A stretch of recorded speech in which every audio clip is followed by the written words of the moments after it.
Anak siapa ni, pakcik? Ini anak saya, bos. Dia sakit. Perut sakit kenapa tak bawa dia pergi hospital?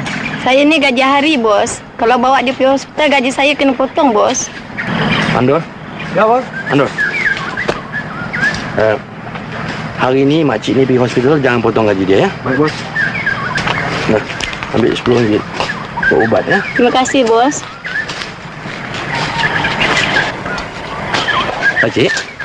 Apa, pakcik? Bos, Pakcik ni dah uzur, dah tua. Tak berat ke kerja macam-macam ni, pakcik? kena cari makan, bos. Pakcik ni berapa lama dah kerja di ladang ni? 40 tahun, bos. 40 tahun? Benar, Itu bos. semenjak bapak saya menjadi pengurus di sini. Benar, bos. Mandor? Ya, bos. Mandor? Mulai hari ni, gantikan kerja pakcik. Beri dia kerja yang lebih ringan lagi. Baik, bos. Pakcik dalam 40 tahun tu, berapa kali pakcik pernah dapat cuti? Belum pernah satu hari cuti, bos. Mandor? Ya, bos. Sebelum pakcik ni dapat kerja baru, bagi dia cuti 1 minggu gaji jalan. Baik, bos. Faham? Terima kasih, bos. Terima kasih, bos. Alhamdulillah, syukur.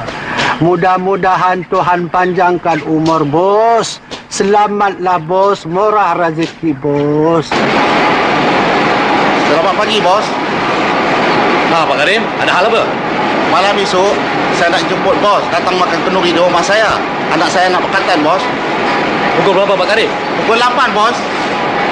Duit cukup tak? Tak cukup, bos. Kurang RM50, bos. Baiklah Pak Karim, dia datang ofis ambil duit, ya?